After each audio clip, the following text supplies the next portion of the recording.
नमस्कार, मैं हूं अंकुर और आप देख रहे हैं सत्यहिंदी.com। एक नजर अब तक की सुर्खियों पर। एशिया कप में आज यानी शनिवार को भारत और पाकिस्तान के बीच क्रिकेट मुकाबला खेला जा रहा है। भारत ने टॉस जीतकर पहले बल्लेबाजी करने का फैसला किया, जिसके बाद शुरुआती 3-4 विकेट जल्दी गिर गए, लेकिन ईशान किशन और हार्दिक पांड्या ने पारी को संभाल लिया। बुलेटिन लगाए जाने तक स्कोर बदल जाएगा। ये मैच श्रीलंका के कैंडी में स्थित पल्लीकेले में खेला जा रहा है। हालांकि बारिश के कारण मैच को बार बार रोकना पड़ रहा है। एक देश एक चुनाव को लेकर सरकार काफी गंभीर दिखाई दे रही है। कुछ दिन पहले जिस मुद्दे पर सिर्फ चर्चा की जा रही थी, अब कमेटी का ऐलान भी कर दिया गया है। पूर्व राष्ट्रपति रामनाथ कोविंद की अध्यक्षता में बनी इस कमेटी में गृह मंत्री अमित शाह, कांग्रेस नेता अधीर रंजन चौधरी को शामिल किया गया है। अध्यक्ष को मिलाकर इस समिति में कुल 8 मेंबर्स हैं। इनके अलावा एनके सिंह, गुलाम नबी आजाद, सुभाष कश्यप, हरीश साल्वे, संजय कोठारी को भी शामिल किया गया है। अब ये सभी एक देश एक चुनाव वाली प्रक्रिया पर मंथन करने वाले हैं। रामनाथ कोविंद की अगुवाई में इनकी तरफ से एक रूपरेखा तैयार की जाएगी। तमाम पहलुओं पर चर्चा भी देखने को मिल जाएगी। वन नेशन वन इलेक्शन पर बिहार की डिप्टी सीएम तेजस्वी यादव ने कहा है कि एक देश एक चुनाव से पहले पीएम मोदी को वन नेशन वन इनकम करना चाहिए। बेरोजगारी है, गरीबी है, इसके लिए अब कमेटी बनाएं। बेकार की बात करते हैं। अभी वन नेशन वन इलेक्शन की बात कर रहे हैं, बाद में कहेंगे लोकसभा के चुनाव ही होने चाहिए, राज्यों को खत्म कर देने चाहिए। फिर बाद में बोलेंगे one nation one leader, one nation one party, one nation one language, one nation one religion. ये सब बेकार की बातें हैं। पहले देश की आर्थिक स्थिति के साथ न्याय तो करें। एक तरफ जहां विपक्षी दलों के गठबंधन का नाम इंडिया रखा गया है, उसी वक्त संघ प्रमुख मोहन भागवत ने कहा है कि हम सबको इंडिया शब्द का उपयोग करना छोड़ देना चाहिए और भारत शब्द का उपयोग करना प्रारंभ कर देना चाहिए। भागवत ने असम में एक कार्यक्रम में शामिल होने के दौरान ये बातें कही। वो बोले, कभी कभी अंग्रेजी जानने वालों के सामने आपको बोलना पड़ता है तो भाषा के प्रवाह में इंडिया आ जाता है, क्योंकि उनको समझ में आना चाहिए, कोई ज़रूरत नहीं है। भागवत कहते हैं कि जो विशेष नाम होते हैं उनका भाषांतर नहीं किया जाता, दुनिया में कहीं नहीं होता। ऐसे अपना भारत देश है, सदियों से उसका नाम है। भागवत बोलते हैं, हम बोलने लिखने में हमेशा भारत कहें। किसी को समझ ना आए तो चिंता नहीं होनी चाहिए, उसको ज़रूरत है तो समझ लेगा। हमको ज़रूरत नहीं है सबको समझाने की। बता दें, शुरुआत से ही बीजेपी नेता विपक्षी दलों के नाम इंडिया रखने के बाद इंडिया का विरोध करने लगे थे। अब आरएसएस बोला है। एक बीजेपी नेता ने तो संविधान से इंडिया शब्द हटाने की मांग कर दी। राष्ट्रीय स्वयंसेवक संघ यानी आरएसएस प्रमुख मोहन भागवत ने शुक्रवार को एक बार फिर बड़ा बयान दिया। मोहन भागवत ने कहा कि भारत एक हिंदू राष्ट्र है। उन्होंने कहा कि भले ही कुछ लोग इसे स्वीकार करें या फिर नहीं, लेकिन ये सच्चाई है। आरएसएस चीफ ने ये बात नागपुर में एक कार्यक्रम के दौरान कही। आरएसएस चीफ का ये बयान ऐसे वक्त आया है जब मुंबई में ही इंडिया गठबंधन की बैठक हुई। इस बीच उनका यह बयान सियासी गर्मी बढ़ा सकता है। मोहन भागवत ने कहा कि भले ही कुछ लोग अपने स्वार्थों के चलते इसे स्वीकार ना करें, लेकिन ये सच है कि भारत एक हिंदू राष्ट्र है। यहाँ सभी लोग हिंदू संस्कृति से जुड़े हुए हैं। मध्य प्रदेश में विधानसभा चुनाव से पहले बीजेपी को लगातार झटके लग रहे हैं। हर दिन एक बड़ा नेता पार्टी छोड़ रहा है। बीजेपी के प्रदेश कार्यालय में पार्टी से इस्तीफा देने वालों की लाइन लगी हुई है। इसी बीच बीजेपी के 9 कद्दावर नेताओं ने बीजेपी को छोड़कर मुख्य विपक्षी दल कांग्रेस में अपनी आस्था जताई है। इन 9 नेताओं में भोपाल से पूर्व विधायक उमाशंकर गुप्ता के भांजे सहित एक वर्तमान विधायक और 7 अन्य नेता शामिल हैं। बीजेपी छोड़ कांग्रेस में आए विधायक वीरेंद्र रघुवंशी ने सरकार पर गंभीर आरोप भी लगाए हैं। मध्य प्रदेश में बीजेपी से कांग्रेस में आने वाले भाजपा विधायक वीरेंद्र सिंह रघुवंशी ने प्रदेश भाजपा पर निशाना साधते हुए कहा कि अब ये भाजपा नहीं रही जो कार्यकर्ताओं की बात करती थी। आज वहां पार्टी के मूल कार्यकर्ताओं की कोई पूछ परख नहीं है। बता दें, ज्योतिरादित्य सिंधिया के भाजपा में शामिल होने के बाद सबसे ज्यादा समर्थक कोलारस से ही उनके साथ आए थे। बीजेपी छोड़ कांग्रेस में शामिल हुए कोलारस विधायक वीरेंद्र रघुवंशी ने सदस्यता ग्रहण करने के बाद मंच से ही बीजेपी के प्रदेश सरकार पर गंभीर आरोप लगाए। विधायक वीरेंद्र रघुवंशी ने कहा कि मध्य प्रदेश को भ्रष्टाचार के बोल वाले सरकार की आवश्यकता नहीं है। उन्होंने कहा, ये निवेदन मैं मध्य प्रदेश के 8.5 करोड़ जनता से करना चाहता हूँ। छत्तीसगढ़ की राजधानी रायपुर में राहुल गांधी ने पीएम मोदी और अडानी पर जमकर हमला बोला। राहुल गांधी ने कहा कि बीजेपी और पीएम मोदी 2-3 अरबपतियों के लिए काम करते हैं। उन्होंने कहा कि पीएम मोदी को बताना चाहिए कि वो अडानी पर जांच क्यों नहीं करते हैं। कांग्रेस सरकार झूठे वादे नहीं करती। पीएम मोदी ने कहा कि काला धन वापस आएगा, लेकिन उल्टा देश का धन बाहर जा रहा है। इंटरनेशनल न्यूज़पेपर कह रहे हैं। राहुल गांधी ने कहा कि मैं साफ कहता हूं कि हिंदुस्तान के प्रधानमंत्री अडानी पर कोई जांच नहीं करा सकते, क्योंकि जांच का नतीजा सामने आया तो नुकसान अडानी का नहीं किसी और का होगा। छत्तीसगढ़ में राहुल गांधी ने कहा कि पूरे देश में बीजेपी के लोग नफरत फैला रहे हैं। आदिवासियों को नया नाम दे देंगे, एक धर्म को दूसरे धर्म से लड़ाएंगे, एक जाति को दूसरी जाति से लड़ाएंगे, लेकिन ये जहां नफरत फैलाएंगे हम वहां जाकर मोहब्बत फैलाएंगे। भारत जोड़ो यात्रा एक ही संदेश था, हम सबको मोहब्बत और सम्मान के साथ रहना है। आदिवासियों के मुद्दे पर राहुल गांधी ने कहा कि आदिवासी देश के असली मालिक हैं, हम उनके अधिकारों की रक्षा कर रहे हैं, लेकिन बीजेपी उनके लिए वनवासी शब्द का इस्तेमाल करती है। इस शब्द के पीछे उनकी गलत सोच है। बीजेपी कहती है वो सिर्फ जंगल में रहें, आगे ना बढ़ें। कांग्रेस सरकार कहती है कि जंगल के साथ उन्हें अपने सपने पूरे करने का भी हक है।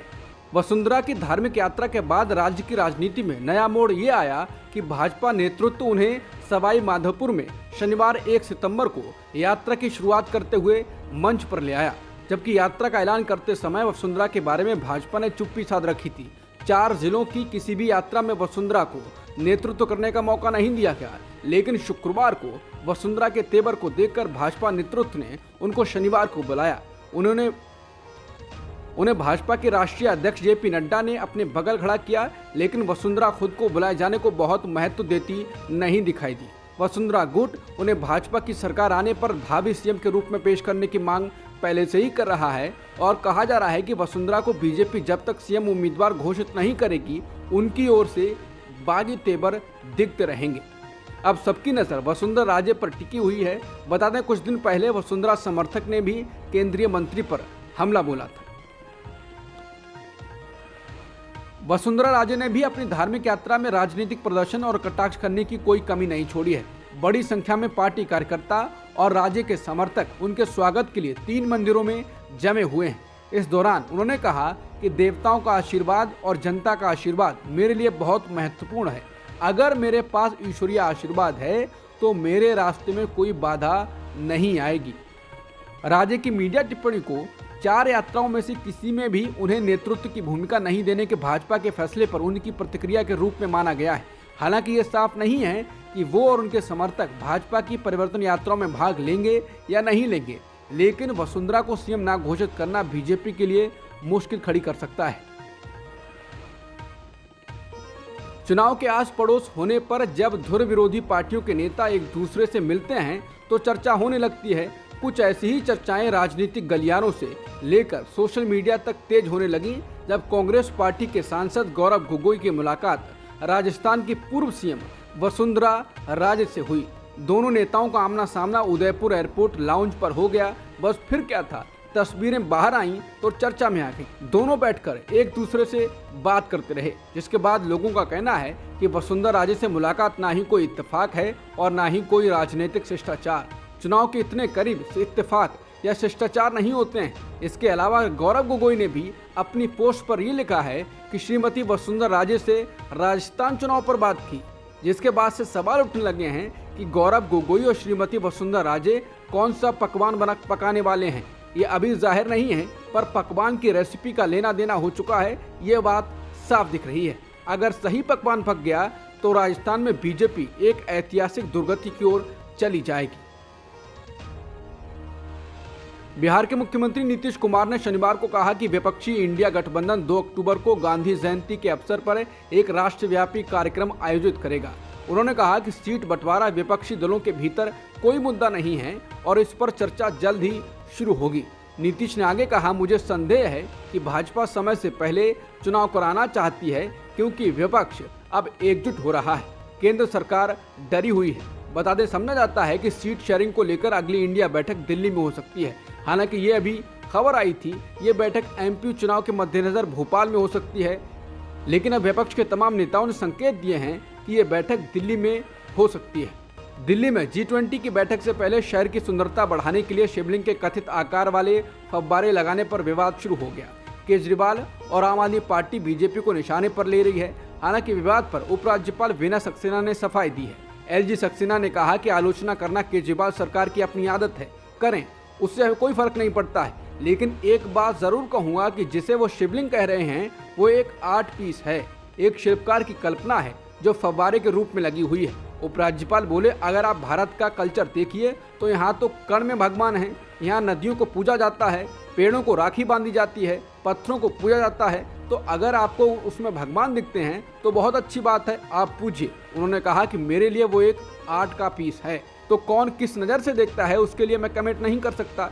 इससे पहले शिवलिंग के कथित आकार के फव्वारे लगाए जाने पर विवाद पैदा हो गया। आम आदमी पार्टी ने इसके लिए उपराज्यपाल को घेरा। दिल्ली सरकार में मंत्री सौरभ भारद्वाज ने समाचार एजेंसी पीटीआई से कहा, देखिए एलजी साहब ने भगवान शिव के प्रतीक का निरादर किया है, ईश्वर उन्हें कभी माफ नहीं करेंगे। मैं कह सकता हूं कि उन्होंने जो किया है वो पाप किया है। भगवान शिव के प्रतीक शिवलिंग की जगह मंदिरों में थी, उन्होंने आज उनको चौराहों पर लगा दिया है, फव्वारा बना दिया है। भारतीय स्पेस एजेंसी इसरो ने भारत के पहले सोलर मिशन आदित्य L1 को शनिवार सुबह लॉन्च कर दिया। आदित्य L1 को आंध्र प्रदेश के श्री हरिकोटा स्थित सतीश धवन स्पेस सेंटर से लॉन्च किया गया है और 3 चरणों को सफलतापूर्वक पूरा कर लिया गया। ये यान सूर्य से जुड़े अध्ययन करेगा। आदित्य L1 सूर्य के लिए भारत का पहला मिशन है। कई देश पहले ही सूर्य के अध्ययन के लिए मिशन भेज चुके हैं। यह अंतरिक्ष यान असल में सूर्य के पास नहीं जाएगा। जहां आदित्य L1 को पहुंचना है उसकी दूरी पृथ्वी से 15 लाख किलोमीटर है। ये दूरी पृथ्वी और चंद्रमा के बीच की दूरी की 4 गुना है, लेकिन सूर्य और पृथ्वी के बीच की दूरी का बहुत मामूली लगभग 1% ही है। राजस्थान के प्रतापगढ़ जिले में एक आदिवासी महिला को नग्न घुमाने के मामले में पुलिस ने 3 लोगों को गिरफ्तार किया है।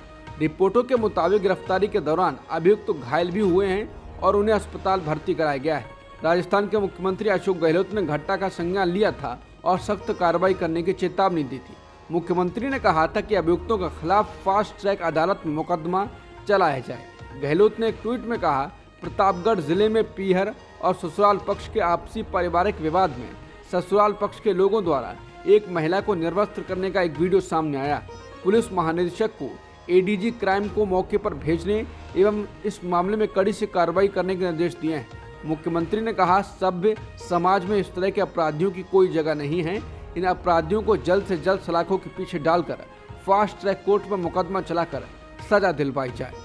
अब तक की खबरों में इतना ही। बाकी खबरों के लिए बने रहिए सत्यहिंदी.com के साथ।